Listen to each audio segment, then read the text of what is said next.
Hi, everybody. Hi, everybody. Hi, everybody, and welcome back to the Talking About the Big Stuff podcast with Michael Cole and Matthew Cravat. I am Michael Cole. And I am Matthew Cravat. All right, Look at that title card right in the beginning. You don't have to edit it in. Well, I'm going to edit it in to make it smoother than that. Well, I know. I like it. Yeah. Anyway. And with the border on the live stream. Yeah. Yeah, I did a lot of work today. You did.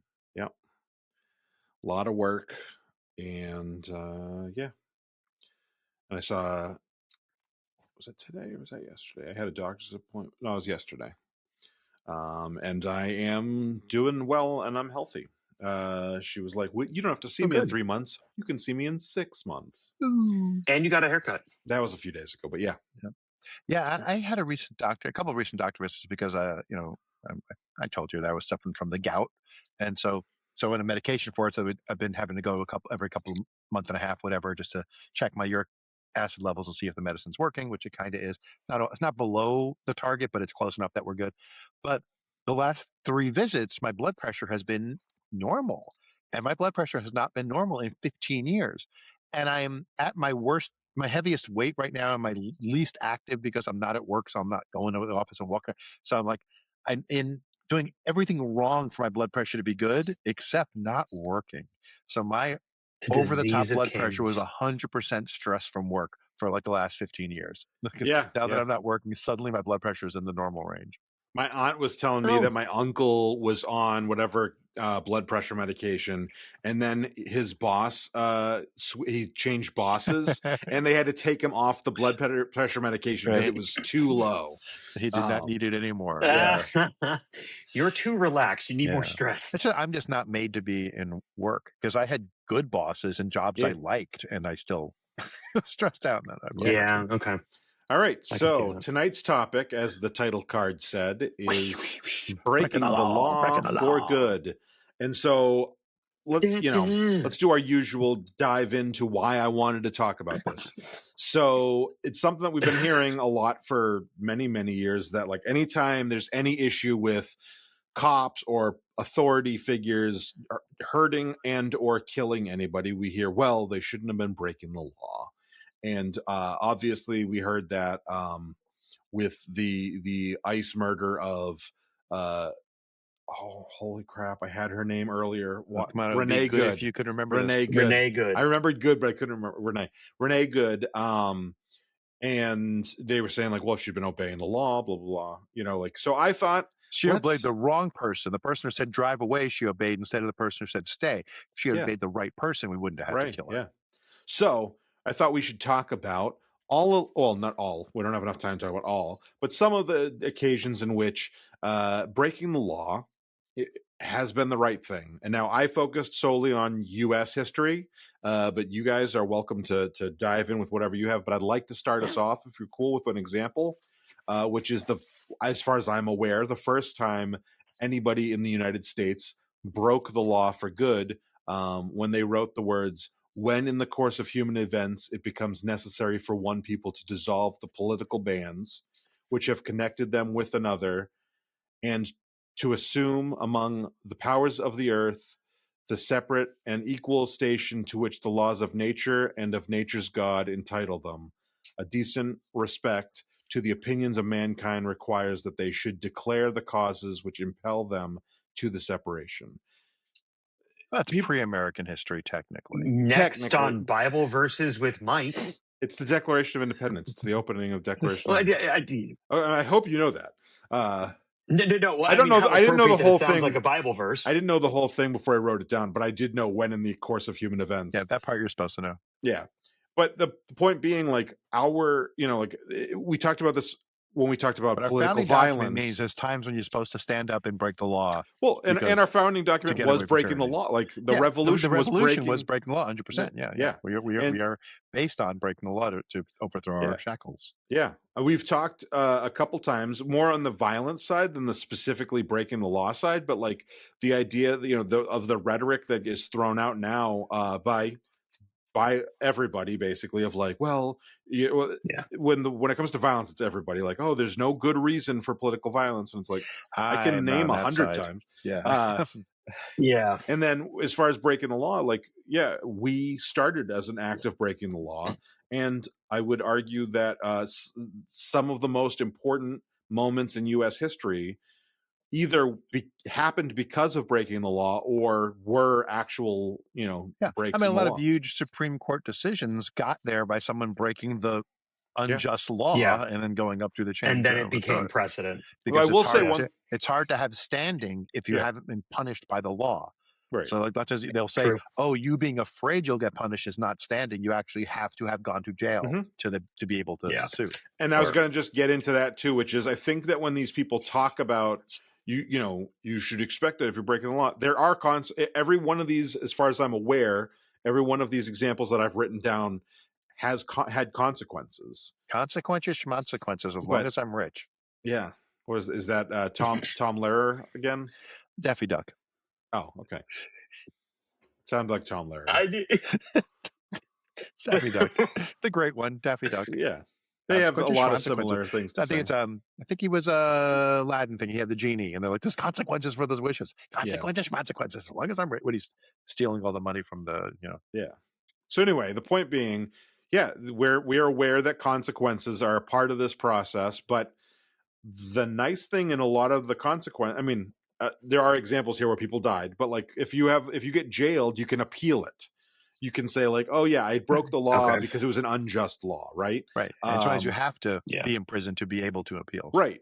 And obviously we had a time where the death penalty, for example, was much more officially expedient. It, obviously when you get killed on the street, that's expedient but not official, and it's not necessarily good.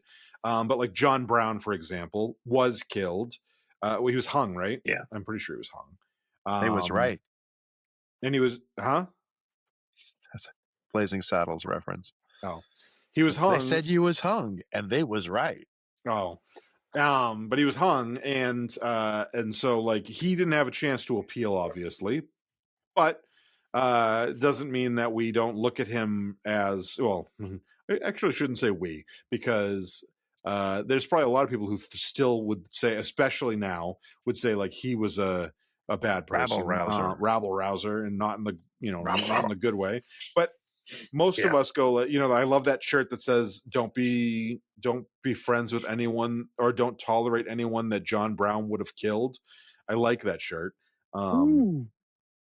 And the idea being, John Brown I bring him up first because he was killed for his crime. But Harriet Tubman was breaking the law with the underground. Anybody who did the underground rail, slaves running away, who ran away, and anybody that enabled or embedded them, right. Especially once was it the Fugitive Slave Act that was right before the Civil War, where free states had to turn them over if they were found, like if you were a slave escaped to Massachusetts, for example, and the bounty hunters came. The property ownership still counted. Right. So, and I think that was one of the final things that kind of led into the Civil War. So I don't think it lasted long, although long is pretty, But it's very reminiscent of like Texas law saying if you help someone get an abortion. Yeah, exactly. Yeah. How topical. And I think that's a great example of a way that like breaking the law. I'd be happy to help break. Yeah, absolutely. I mean, so before we started recording, my dad was like, my dad, Alex asked, like, did my mom and dad ever, break laws like that because they were, socially active? And that is one, actually, Alex, in a way. My dad was a pharmacist, and across the street from his pharmacy is where the bus stopped coming from the southern states to New York. There was a hotel or something right across the road. People would come to stay at the hotel to have their abortions before they got back on the bus. Like they come up Thursday, Friday, have an abortion, stay in the hotel over the weekend to make sure nothing went wrong. Monday, take a bus back down to the southern state. And my dad worked in the pharmacy that sold them the medications, painkillers, and whatever they post abortion needed. So he aided and abetted in that way what would have been was illegal in the other state where the people are coming in. Yeah. But he definitely gave support and succor to people who came here to break the law. At that point, what your to dad New did York. wouldn't have been breaking the law, though, right? Yeah, he wasn't personally breaking the law in New York. Whereas but- now there are laws, there are states that are trying to make it so that would be illegal, like going to New York. Like they're No, the trying, crossing, they're trying yeah. to get people like arrested in California. I Yeah. think Texas or one of those states is, and Newsom is like, no, we're not extraditing a doctor, No. for you to Yeah, prosecute. like no, Yeah, no. that's some shit, man. I like that our abortion laws are very quickly going to become similar to our fireworks laws, where you have you're going to have like stuff Drive right across over the the border. border, and you got to make Oh, sure you have the yeah. right license. Like, it's pretty fucked up. Yeah, so us here in North Carolina, we go to South Carolina to buy fireworks. Yeah, In New So- York, it was you went to Chinatown because the laws just weren't enforced there. Like no yeah. police were arresting Correct. people in Chinatown for having fireworks that were illegal outside of Chinatown. So technically they were illegal in Chinatown, but that was like an unenforced law. when I lived in Colorado, they would sell them in Colorado, but they wouldn't sell them to Colorado citizens and you had to sign a waiver saying that you wouldn't set them off in Colorado. So they were like, we want the revenue, but we don't want them set off here, and we don't That's want any smart. of our people doing it. And so I had a Massachusetts license still, and I was like, yeah, sure, I'll sign the the little waiver or whatever. And me and my friends got some fireworks. And I was 21, so it was like young and dumb. Turned it 21 was the in same prison where I for went to lighting college off in a Vermont. bottle rocket. Yeah, it was the same thing in Vermont. Is because of all the trees, they didn't want us, and all the flammable material, they didn't want us setting them off. So you were just mentioning consequences. Mhm. So I remember very, very much pretty recent memory COVID times, and those businesses and those companies that were choosing to not allow people back that weren't vaccinated or wearing PPE. And it was all about enforcement, not that because again, enforcement is when laws become action, Mhm. because you can ask or expect or do anything you like as a lawmaker, but when you're breaking the law, if there's no consequence, which is often a conservative's reason for saying that prison's so successful, is the fear of punishment is why people don't do bad things. And that's why prisons No, are empty, the because people are enforcement- so afraid. It's why we have the smallest prison population in the world. Right, because it works so well. Per capita. Right. It's slim to none. Yeah. So when I was reading your notes, like so many of these, the enforcement was what we remember. Yeah. And then we remember the crime, because the enforcement is what made the news. Right. Not necessarily that the person did the bad thing, because let's be honest, while we record this, there's going to be hundreds of bad things done in our state. Yeah. But it's the enforcement that we're going to hear about the next day, because we live in a society of retaliatory justice rather than restorative justice. Except on this podcast, because we're part of the Canon network of creators. I was hoping you'd catch that. So one of the things that I want to talk about, I mentioned John Brown and obviously the Underground Railroad and Harriet Tubman. And there was with Harriet Tubman, I would almost say it's almost like a form of civil disobedience, because there wasn't anything. I mean, I'm sure there was violence that happened there, right? But it's not like John Brown was going in and just killing people. Whereas I think like escaping and helping to escape is significantly less. I won't call it civil disobedience. It's more. It's because civil disobedience is more like I'm doing a sit-in and won't get out of your way. It's not helping people. Right. Okay. I mean, so it's a lot. It's hard to say because it's like yeah. we're all the 100% agreement that people should have been escaping enslavement. Yeah. So she wasn't doing anything wrong morally, ethically, but legally she was. I mean, John Brown was killing people, and I don't think he was doing anything wrong morally or ethically, unless I'm not aware of details there that, like he killed some randos or whatever. But no, I think that like I was trying to transition to the idea that some of this isn't necessarily like violent, like when we talk about Renee Good, she would be more similar to a lot of those civil disobedience kinds of things. And talk about like the counters, sit-ins at diners that didn't allow black people, and so the black people sat at the counter and refused to leave. Mhm. One of the big famous ones was Durham, right? Winston-Salem. Yep. Winston-Salem. Okay. You know, Oh, it was Winston. Sorry, I knew our state had one. Woolworths and Winston-Salem. Yeah, yeah. And then there was one in Texas, I think, like a big one in Texas. But like, you know, having that, you know, that's, you know, we're not talking about somebody like, you know, beating somebody up or murdering somebody. We're just talking about like, Yeah. oh, literally just sitting there.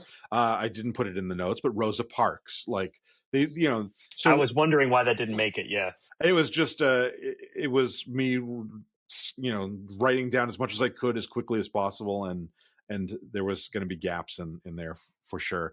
The march on Selma, I think, I don't know what the legality around their actual march was. I would imagine that they probably had permits, but certainly the police broke it up. So they maybe, you know, like there was some technical laws broken, like, oh, Yeah. you know, You walked in the street and blocked traffic at Yeah, this point. yeah. And I think that that's also an interesting way to look at, like, not, you know, to look at the way to how we justify which laws should be broken. Often could be, is the punishment like very clearly more grievous than the offense? And when you think about the march in Selma, and you think about people getting dogs sicked on them and fire hoses shot at them, Yeah. it's hard to like with 2025 mentality and not hopefully being as little racist as a white guy can be right now. It's hard to not like see that and be like, yeah, no, there is no comparison between marching for your rights and sicking dogs and fire hoses. Like, these are, you know, this punishment Okay. is wild. Even if you did think that what they were doing was wrong, it is wildly out of proportion for what they did. If you were driving away after trying to tell, you know, videotape ICE agents, and you get shot in the face, wildly disproportionate. Yeah, well, it's Matthew's take on anytime any officer of the law, I don't want to say police officer because ICE is not. ICE has one function, and it's not police. They don't Yeah. investigate crimes. But anytime some government official, let's say, kills a person, they should go to jail for life if the person that they shot was not guilty of a crime that a jury can sentence them to death for. Mhm. If it's not a capital punishment by a jury and a judge after due process, then how the fuck can one person decide capital punishment's okay? Just because they have a badge and a gun. I will And say even if one. it's saving their lives, because So- killing them is not against the law. It's not a capital punishment in some Yeah. states. I will- If it's against your life in a place that has capital punishment, you have an argument. But it's, oh, he was running away, and you know, evading arrest is a death penalty in this state. Really? Is it? Yeah. Yeah. Yeah, Wow. that's I agree with you on that. Like, there has to be some consequences there, which largely there haven't been. I know that Derek Chauvin But they have went to they jail, get but like, conditional immunity. You know, it's Yeah. like they can't be personally sued or anything because Oh, God forbid, we don't want fuck that to me. happen. And then Right. we want it to be Right. the people they work with to be the ones who decide if they get prosecuted or not. yeah, Yeah. And I- that's only if there's enough video that there's enough outrage in the right state. Because, like, you know, not happening, or, you know, in the right, you know, without federal government protecting you. Yeah. Because I guarantee you, if people push to get Jonathan Ross actually to get indicted, they're going to move to Mhm. go to federal court because he's a federal officer. And Yeah. so he'll move to federal court, and then Trump will pardon him once it's in a federal court. and they're going to take his talk I show can- away from him too. Yeah, well, it was also the bartender at Madhavi's bar is named John Ross, and we're like, he is hating life right now. Yeah. Oh, that would be. He's not even British. Yeah, that would be terrible to be like have the name of. It's like such a common name for a Yeah, murdering like piece of shit to Derek have. Chauvin is not like that common of a name. There's probably not that Right. many other Derek Chauvins out there. Yes, no, there aren't There's very no- many chauvinists out there. Yeah, yeah. All right. So I was also thinking when it comes to civil disobedience about, you know, Vietnam. Hiding families in your attic. Sure. Okay. Yeah, I said, I focused on US, I know but I I'm went glad. outside. Yeah, no, good. No, that's a good example. It's a good example, especially because there's been a few times in the last year or so with the ICE stuff specifically, where conservatives have said, the liberals and leftists have said stuff about Anne Frank, and conservatives have been like, Anne Frank wasn't an illegal immigrant. And it's like, are you how familiar with the story are you? Literally, that is the crime. I mean, Yeah. she didn't enter the country illegally. Yeah. They changed the law to say all the refugees who came in are now illegal. But Yeah. I would argue that that's Yeah. what's going on in a lot of cases Yeah, here. oh, is yeah, they didn't yeah, enter- yeah. 100%. I I'm had not a disagreeing friend at all. I had a friend who It's almost like fugitive is We fugitive. at this changed the point. law Yeah. after the fact. We said, oh, you came in here for asylum. Yeah. That was cool. It's not cool anymore. Now we're tracking you down. Right. That was cool Yeah. until now. Yeah. Yeah. I had a friend who Yeah. she entered on like a student visa or whatever. It was like I don't remember why. It was 10 years. I have a daughter who entered on a student visa. Yeah. But she entered on a student visa and set up a life here. And then when the visa like expired, and for whatever reason, it was 10 years. I remember her telling me it was a 10-year window.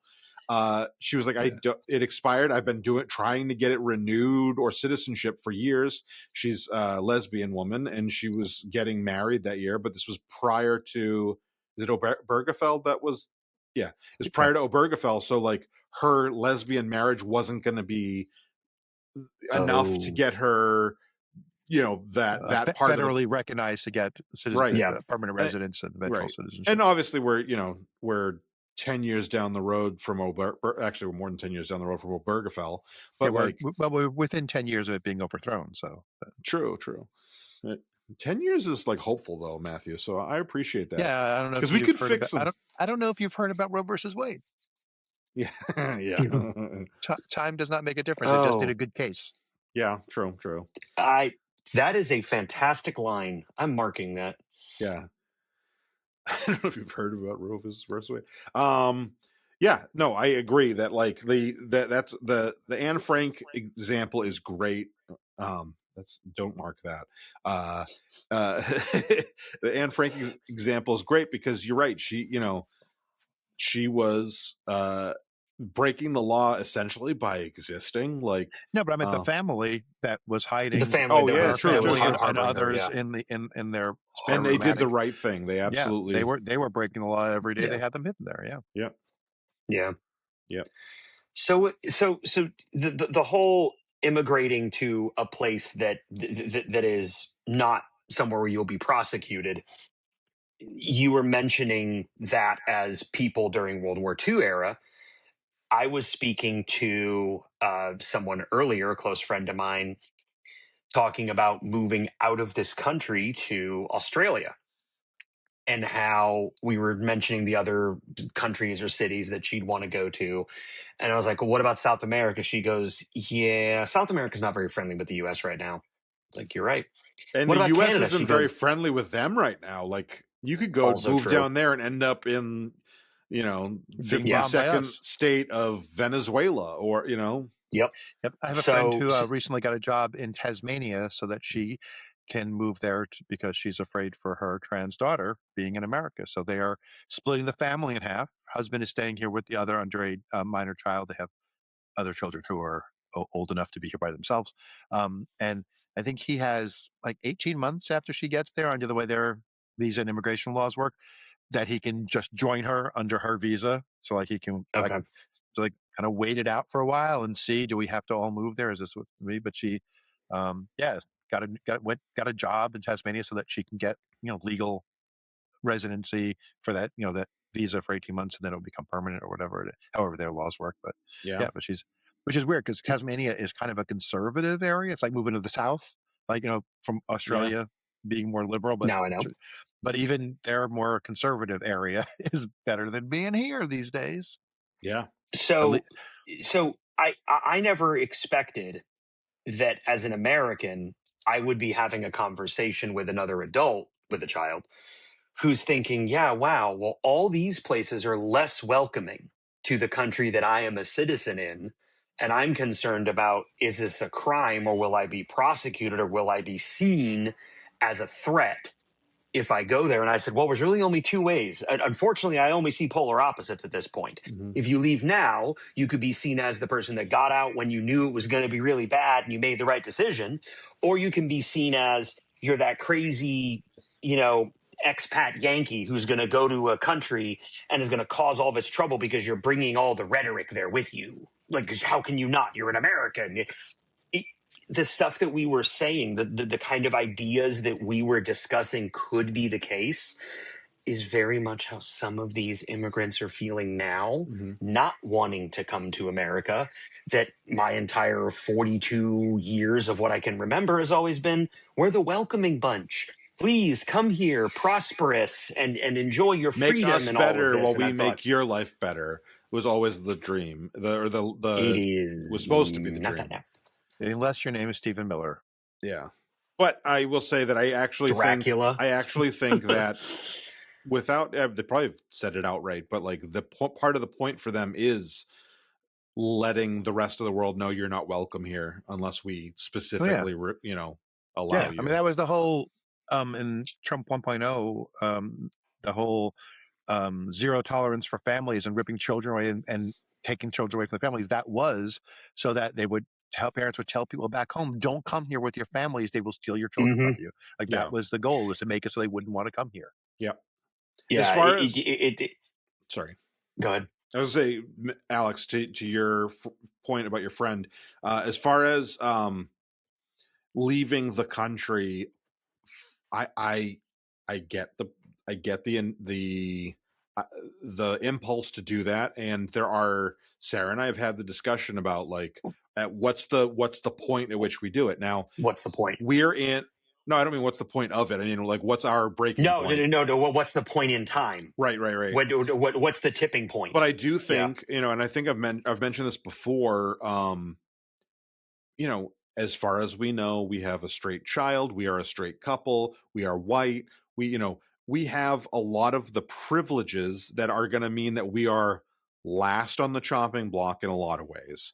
And therefore, it is important for us to stay here so we can vote and hopefully fix this problem as long as we can safely.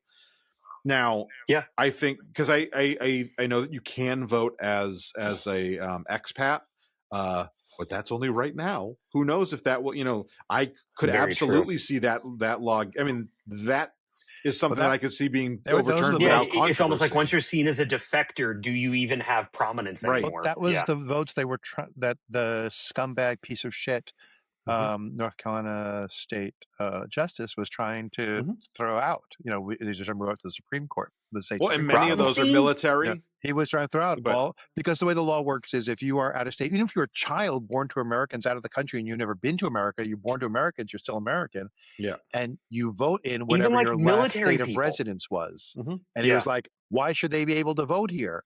Because it's the fucking law, asshole. That's why they should be allowed to vote here. But that's the law for now. And I actually think that would be I don't want to say non-controversial, but it would be a much less controversial than a lot of other things that it'll are doing. Usually, because it'll be like people who work at like our prior company of BMRU, I'll be like, wait, so if I move to for a 9-year expat position in Europe, I can't vote anymore. I have to come home to a president I didn't vote for. It's like just because I wanted to work out of the country for a couple of years.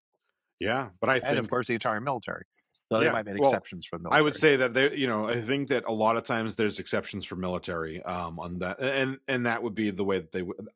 It's not something I can't see as a possibility, and so like I don't think leaving the scumbag in North Carolina was trying to throw out the military votes too, because scumbag. Yeah, because some of them might not go their way. Yeah. But tell me you're scared without telling me you're scared. Tell me you don't believe in democracy without telling me you don't believe in democracy. And that's one of the ways in which that I actually think we should be obeying the law as it is right now, as far as I know, which is like we should be using democracy properly. Now, like every time we hear about fraud, election fraud, it's almost always conservatives. I don't know that I've heard of. It's also like very minimal that I'm hearing about it at all anyway, but it's always conservatives. It's another one of those things where it's like, this is the thing they bitch about and they're the only ones who do it. Like everyone I've ever met in my entire life who has admitted to breaking or abusing any kind of welfare system voted for Trump. Every single, without fail, every single person I know. It's the conservative thing is I do it, so I assume everyone else is doing it too, and probably worse than I did. I had a reason when I did it, but they probably everyone else must be doing what I did. I needed the money. I need the money. I lost my job. Well, did you vote? And that's why you lost your job? Oh, well, I didn't think it happened to me. And being on this podcast has taught me that although conservatism, my idea of it was always, I don't like things that change because I watch the world around me change past me or beyond me. What I also have learned is empathy is a disease to them. And they avoid it like the plague. However, they expect absolute and utter empathy as soon as it happens to them. Right. The fuck all you're those feeling gays crowd are horrible when you people don't except like for their my feeling. gay son. Yeah. Huh? Yeah. Well, I mean, it's the classic. I don't know how to teach you empathy, but that is you can't be a Republican if you have empathy. You just can't be because like that thing, people go, oh, how can you be gay and be a Republican? How can you be black and be a Republican? How can you be trans and be a Republican? Caitlyn Jenner. Well, because I don't have empathy for anyone else. Like if I'm okay personally right this second, I don't care that people who look like me or act like me or have my background are not okay because I don't have empathy. I saw a video yesterday on Instagram. It was a black guy talking about it was behind him was a video of the like incel manosphere, like heads of that essentially. So it was Nick Fuentes, bald head McFighter guy, Tate. Andrew Tate. Bongino? Andrew Tate and his brother. And I'm forgetting who the other couple were. A couple of people were the most masculine men I ever knew with a lisp. Yeah. Oh yeah. Yeah. And the guy and the black guy that was talking was like, guys, I know that we look at these guys and we think this is terrible, but he goes, you have to keep in mind that when I was a kid, a disqualifying feature of being a white nationalist would have been not being white. And he's like, and look at it's like a rainbow coalition of of people. Yeah. Well, because they're so stupid. Steve Miller is Jewish, right? They're so stupid because they don't realize that, dude, you're fighting to be the last man standing. You want to be the last one shot. How about Peter Thiel? That's all you're going to be. Yeah, I don't know. Peter Thiel, the out gay. I want the dystopian cyberpunk future man. I build my bunkers. I fund the vice president. Yeah. And I like men. Like it just click. It doesn't work. It doesn't work. It's like Laura Loomer, who's like all of a sudden going, "There's a Nazi problem on our side." Yeah. Woke up and noticed it, but she's fine with hating every other group. She's like, "Why are they hating on me?" But she's fine hating on everybody else, and she's just stupid to realize that. It's like if you go for your other podcast, I'm gonna step into your other podcast for a second. Great. So in the Ten Commandments, Edwin Robinson, plays the Jewish governor, right? Who's like when they're being forced to leave Egypt, he's like, "Wait, why do I have to leave? I'm one of you. I've been the governor over the other Jews." And the Egyptians like, "But you're still a Jew. Out." Yeah. Like they all want to be that. They want to be the governor over the other, whatever they are, and then realize that when you get rid of everybody else, you're the last. Congratulations, you're the last one we kill. Yeah. Congratulations, you're the last asshole that didn't see it coming. Yeah. Like, thanks for helping us. Boy. Your reward is you're the last one. Right. You were a useful idiot. Yeah. Congratulations. Yeah, no. God, didn't that happen before? Oh, World War II. Oh. Huh. Funny. Yeah. And I also want to talk about crime. Yeah, breaking the law. No. So I think as far as I know that we're gonna we use the word crime kind of in two different ways. One is like breaking the law, things that are against the law, but there's also what are you doing here? You're too young. Never mind. It's okay. Oh, but also we talk about crime a lot of times. Being kind of specific to like burglary and like crime that is like victim specific, right? But but I look at Stonewall, which I will admit I don't know nearly enough about Stonewall, but essentially the idea of just existing as gay men was the crime there, right? As far as I know, not just existing, but meeting other gay men Being. Yeah. and living as, you know, not just be like, I'm gay up here, but being gay was the crime. And obviously, you know, there was the riots and that, but I believe the cops started that, or am I wrong about that? The cops were trying to break it up or close it down, and then the violence might have started on the other side, but the actual, you know, The police raided the Stonewall, which was a gay club, and the riots were in response to the police's violent raids. So great. Yeah, I was close. Yeah. And there was probably, and then within that, it was a series of riots and demonstrations. So I'm sure some of them were demonstrations that became riots when there was violence from the police, and some probably were just riots because the police started it by their, you know, violent raid to begin with. Yeah. And Matthew, you were in New York at the time. Do you remember that? I was born in 1967. The riots happened in '69. So, yeah, I was a toddler, so I don't really remember. I only asked so that I could point out how old you are. I was around, but not paying attention to the news. Too many things were going on Sesame Street that day. Yeah. Yeah, and I think like the big takeaway for me has to be that like Matthew, you and your family do go to protests, so you're a little more active. So I'm going to speak for myself in this way, but like us as like non-active political entities, you know, people who support but aren't necessarily going out and putting themselves in harm's way or doing slacktivist. Slacktivist. There we go. I had not heard that phrase before, but that's fair.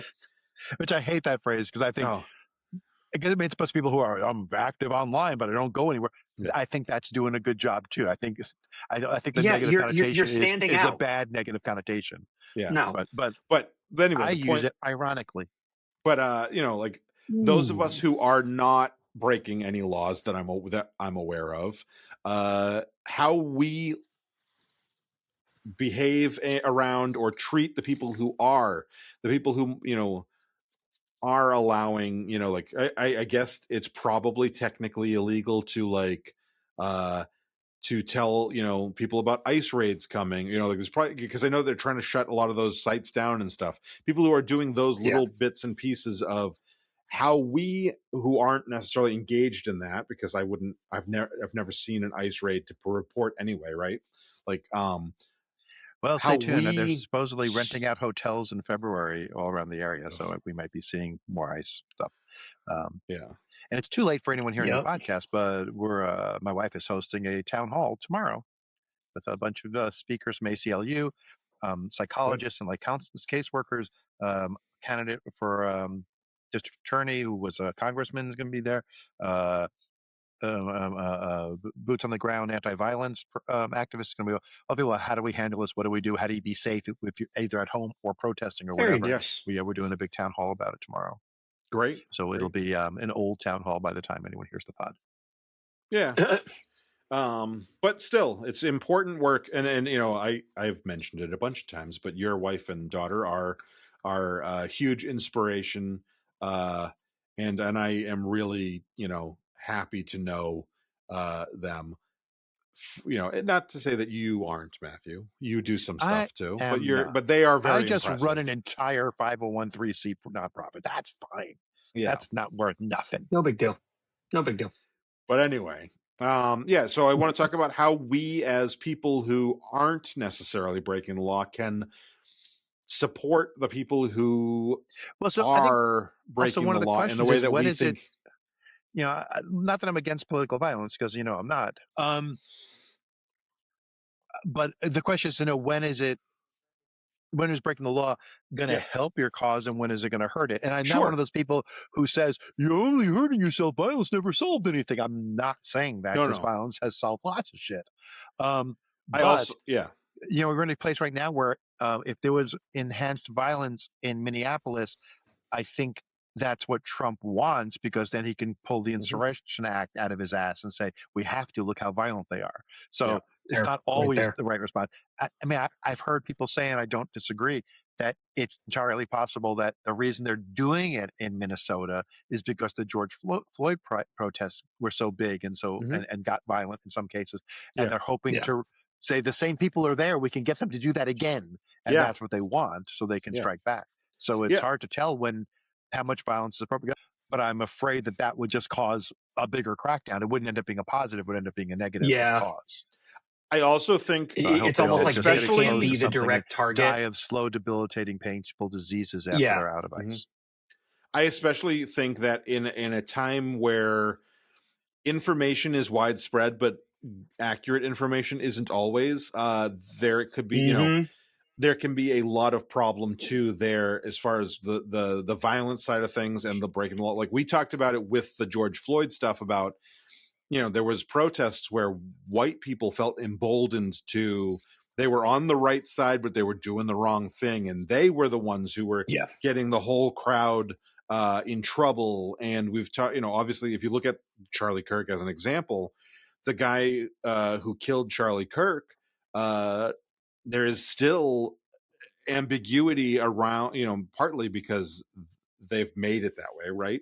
But like they've used what is very possibly, as far as I know, it hasn't been debunked that he was a conservative. There's I think doubt. the fact that they have not revealed information about the case makes me feel that's more and more likely every day. Sure. Because otherwise they would Yep. be fucking screaming from the roof. Even if they shouldn't Yeah. legally Oh, for the case absolutely. purposes, the way this administration I is, like that. they Even would if be they shouting shouldn't, it if they could. would be.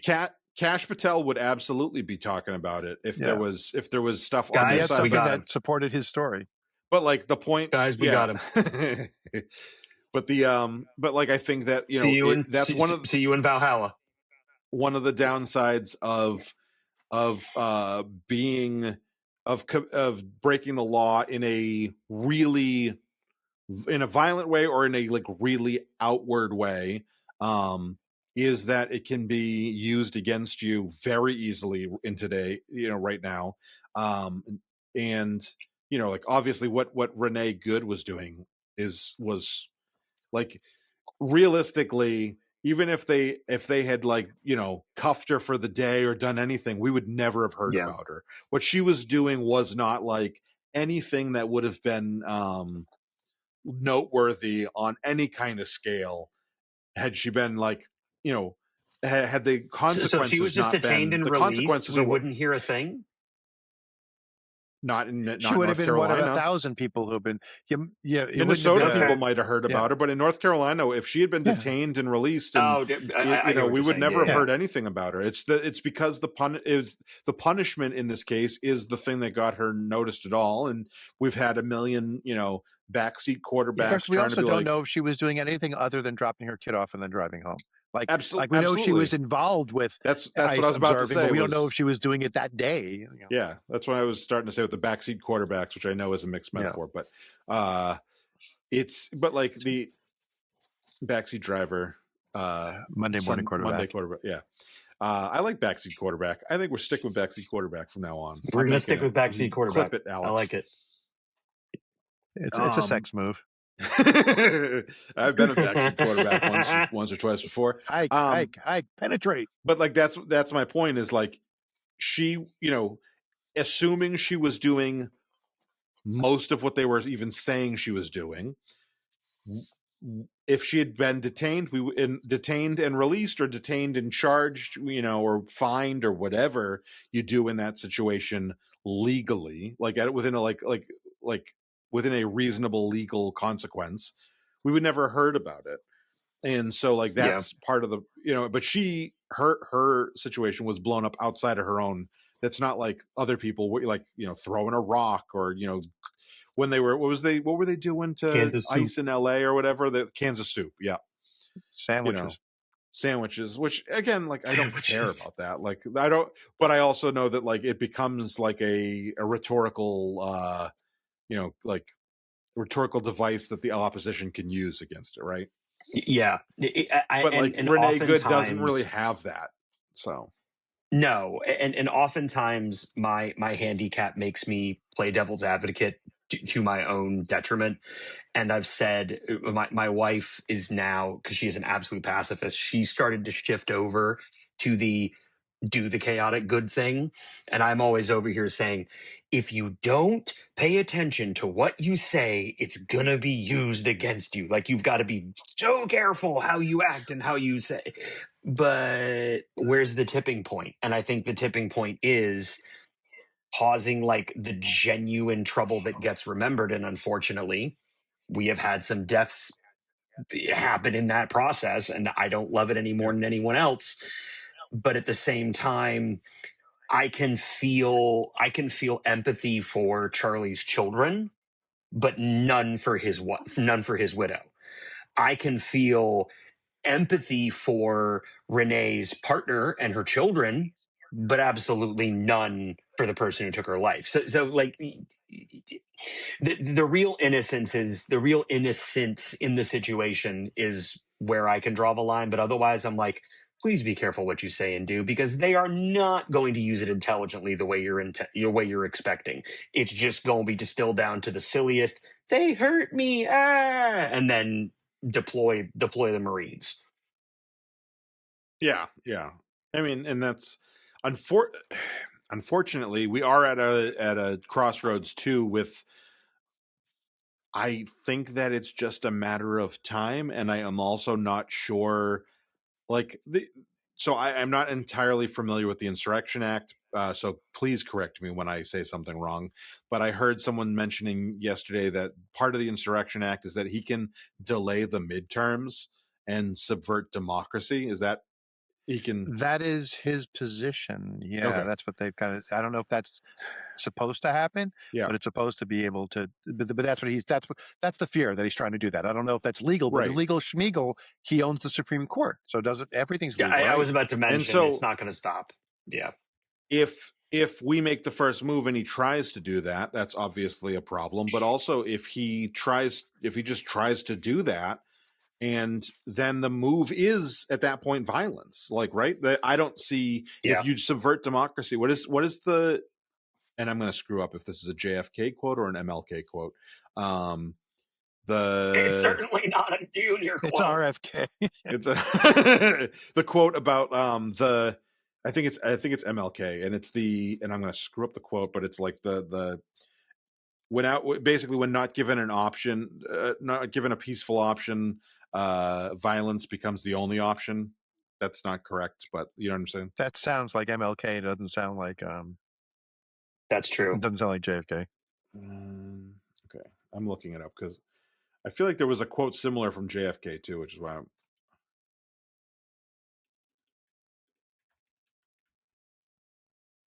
I can't find it any easier than you. Or maybe because it's like when you spell a When word the so internet wrong fails you. when you spell a word so wrong that even when given no peaceful option, a violent option. JFK quoted famously noted that those who make peaceful revolution impossible will make violent revolution inevitable. Aha. It Yeah. sounds quote more like actually sounds even better MLK, but than I what we knew it think. was. I thought it was. yeah, JFK. but also it probably could be quoting someone else too, because like John Gilmore Sure. quote I found was violence is always the last option, but if that time comes, it is the only option. Right. Just kind of that's the same Right. point. And so, like, are we getting to a point, especially like if we get to a point where they've, if we start, I'm sorry, John Gilmore probably said, violence is always the last option, laddie. But when it comes to that, it's the only option. So, nice. Got to be author of your own fat, you do. But if we get to a point where we've canceled or delayed or put off the midterms, and then I've heard it from several people on the right talking about his third term and like him not leaving office. And I'm just like, if we get to those points, like, yeah, violence or something like that is going to be inevitable. It is going to be necessary, and it's going to be illegal. Like, I don't think that we are immune to that. I'm hoping that KFC does its job first, and then that solves a lot of the problems for us, because because that would be great. That would be a great solution if just, you know, and I saw a video today. Some doctor saying that he has 2 to 4 more months to live based on but I'll believe it when I see it. Well, I'll say we said that in a previous podcast, and Ricochet Reed in the chat said, "Yeah, I've been hearing that for 4 years." Yeah. It's Yeah. always looks like he has this 3 to 6 months. He's like, "Yep, Mhm. looks like he has that." If there's any till his proof next major anybody needs decline, that he there has is that no long. God. Well, also in classic dictatorship style, he has access to, at no one's behest, the best healthcare we can afford.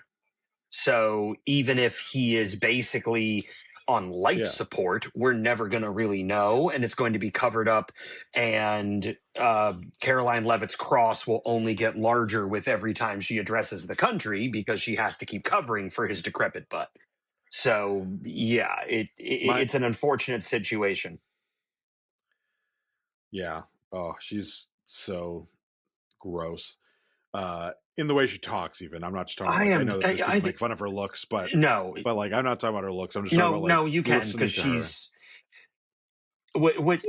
what's kind of what I think is curious is how when a conservative's in office, and Matthew will probably have noticed this for longer than us, like there is so this old. very specific fucking old. There's this very because you've been through more presidencies. There's this very specific appearance that modern conservatives fill their cabinets with, and they're all porcelain-skinned blondes. Especially that is true the of Fox Donnie. News syndrome. That's only since Fox News has been around. Fox News started okay, that trend, that's what I was going to ask you. Is when did you see that start to happen? Because Caroline Leavitt is like the epitome of this. Because before that, women weren't allowed to have jobs in politics. Oh, that's right. They were supposed to be at home making there were no pretty ones because there were no babies. ones. Yeah. Down. Yeah. And you can't have a There's job Fox and News make realized, babies at the same time. We can use pretty women to sell our poison. Propaganda. They started using them. Yeah. So they end up looking like Jafar. All the operations that Megyn Kelly has had, if you put like just like a little wispy mustache, her face has just gotten like narrower and narrower. She looks like Jafar. Yeah, one of my favorite things is what they call the Mar-a-Lago face, and if you like find a website that shows all these conservative women what they looked like pre-plastic surgery and what they look like now, and I mean I don't judge people on their looks, but the fact that they're turning themselves into Barbie dolls for him and making themselves look less. Anything, it's scary. I've seen the Mar-a-Lago face stuff with the big lips and stuff. Megyn Kelly's transformation has been so different. It's not better. And she at least like has human look. Like she looks like a human still. But like you know, like look at pictures of her from probably like 2000-ish, and she was like Kristi Noem is the worst to me. Except I saw an interview with her the other day, and I was like, "Oh, she looks human again." So maybe some of the stuff is that, like, you know, temporary stuff. Because I say sometimes, like, "Oh, that person's lips look weird," and then and then we see them again, and I'm like, "Oh, her lips don't look weird anymore." And Sarah's like, "It's filler is temporary." I'm like, "Oh, okay." Look at Laura, our good friend Laura Loomer, and you'll Loomer too, enjoy that one. Ugh. I tried. Right. I tried. But you know, I'm gonna say thank you, Elon, for having plastic surgery to me was always Kenny Rogers. Kenny Rogers is the worst plastic surgery to me of all time. Now, if you look at Kenny Rogers, he became an alien in his later years. I don't know what the hell he did. So I'm not sexist about this. The guys that do it are just as bad. Yeah. I'm sending this picture because she absolutely, to me, has the like same basic bone structure now as Jafar. Cartoon, not the remake. I'm sharing it in chat.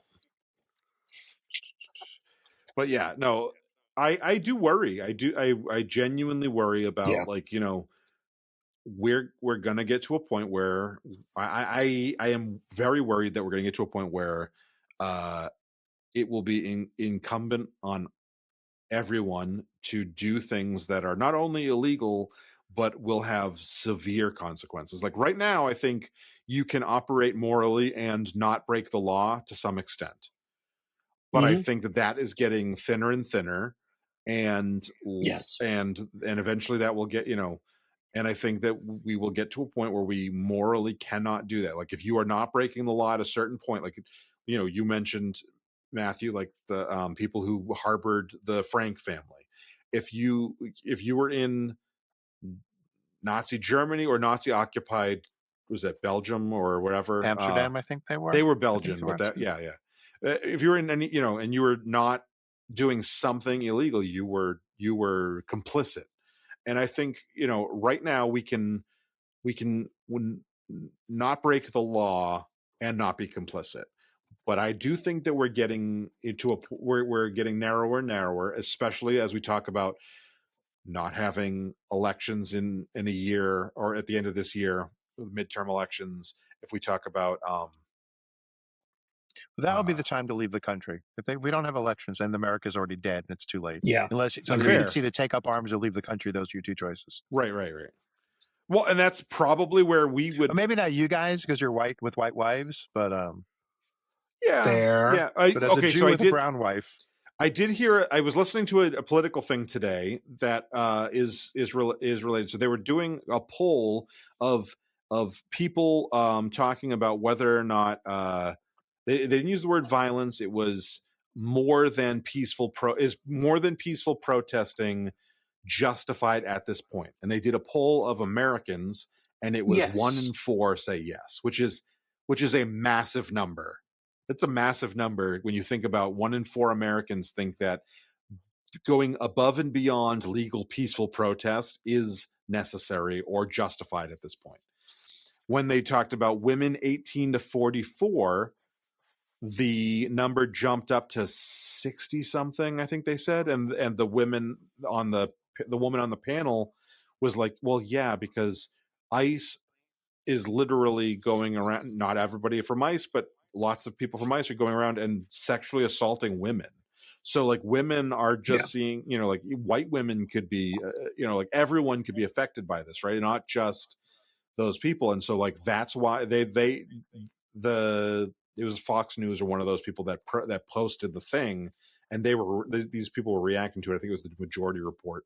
And they were saying like, they're saying that this is the wine o'clock mom brigade trying to come in and talk shit. And it's like, but 18 to 44-year-old women are highly at risk, regardless of race or creed, especially when you have masked men running around with impunity. And so we are getting to a point where like, I don't know that even as white men with white families, we can feel safe. I mean, I feel personally safe, but Sarah and I have a child, and you know what I mean? Like this is pretty fucking terrible. Yeah. I said my family carries copies of their passport and birth certificates and Madhavi's naturalization papers wherever they go out of the house. I mean, the That's girls have it in painful their to purse, listen so to, that's Matthew. it. I'm In the inside serious. pocket of his jacket. Yeah. That, And Oh, and the part that raises the thing is like, why do they carry copies? Because they're afraid ICE would confiscate the original files, and I wouldn't have a copy to go to court with. so you Because they wouldn't would have just it. throw Yep. away the original. Like we don't even want them to get their hands on the original. Yeah. So we've already got our plans. We know where we're going. We got general plans. We don't have a house picked out or anything, but if things get bad, we've worked with our financial advisor where we would move money so that we can access it, how much we need to access to move. So and his wife is Asian, and he's got but Madhavi was like, "Do you think I'm crazy?" He's like, "Oh no, I'll model it on our plan. We have a plan." I'll share what we were thinking. But ultimately, I like Belize personally because Belize they speak English, but I don't know. I like New Zealand, Australia. and I'll explain why I like New Zealand. I don't think they're not taking as many people though. Sure. Immigrate to but New Zealand, if there's a nuclear war, which it's feeling like if there's Trump, a nuclear war, yeah, it's feeling like when. I've seen all this go down before, and it ended in a world war, but we're on the wrong side of it. But when this all goes down, like New Zealand is remote enough that you'll have less of the nuclear fallout. It's also like less important. Is being a survivor a good thing though?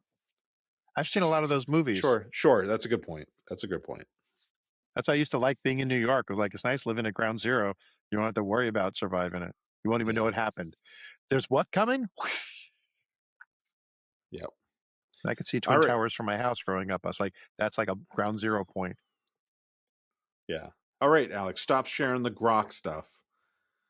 I'm a little worried clicking Grok links anyway that I'm going to get something that I don't want to see. Have you looked at any is illegal and is not morally right. Naked pictures of I looked at a few. The first one was kind of yeah, they were kind of funny.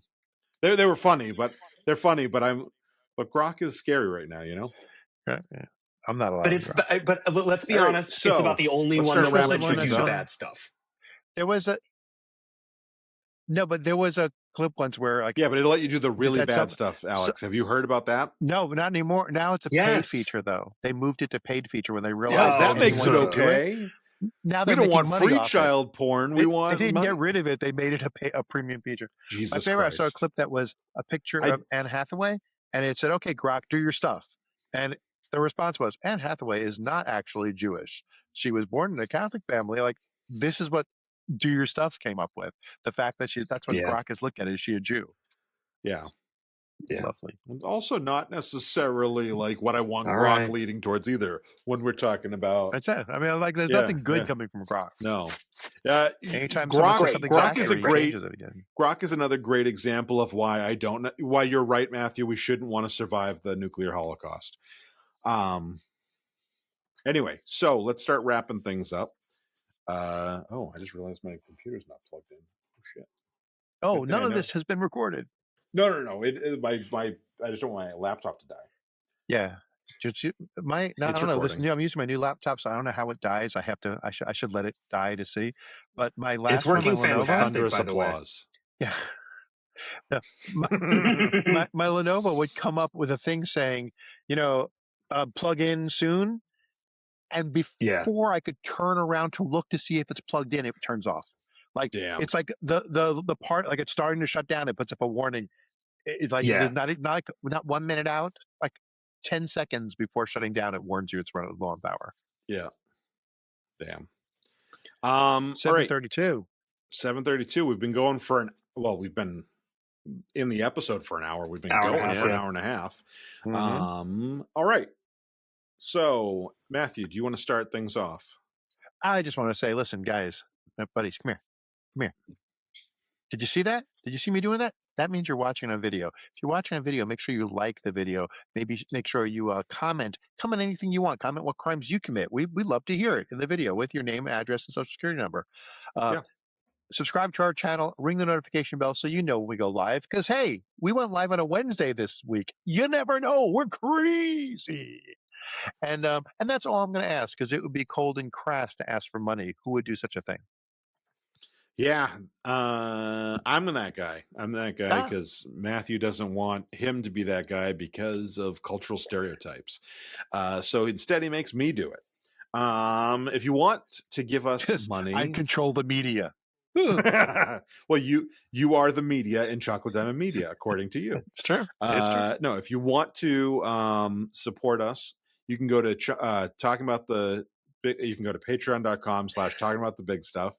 And there we have he doesn't even know that it's patreon.com/talking about the big stuff. It's what? Patreon.com/talking about the big stuff. So if you go there, we have 4 options of things that you can do to support the show. There's the free option, which obviously just helps build our profile. That's similar to liking and subscribing, like Matthew mentioned. There's the $1 option, which gets you episodes early. The $3 option, which gets you a little bit of bonus sprinkled in. This week, it actually is probably going to be pretty good because we probably talked about some crimes that I'm going to cut out. And then the $10 version gets you this week. If you're a federal agent, clip in $10 a month so you can. I'm not confident. I'm not confident that they would do that after seeing what they did with Adobe and the redactions. But if you want to see the full half-hour pre-show conversation we had, which we had some very lovely stories and some fun, conversation there. That's the $10 and that's per month, not per episode. All those numbers. So divide them by 4, and that's really what you're paying per episode, which is not bad. $1 a month split 4 ways. You're paying us $0.25 an episode. That is less than a cup of coffee. So is the dollar now. Showing my age. But Matthew, you can go ahead and tell us your last thought. Close us There we out, go. buddy. I just want to thank everyone for sticking with us to talk about the big stuff, because leaving early would have been a crime.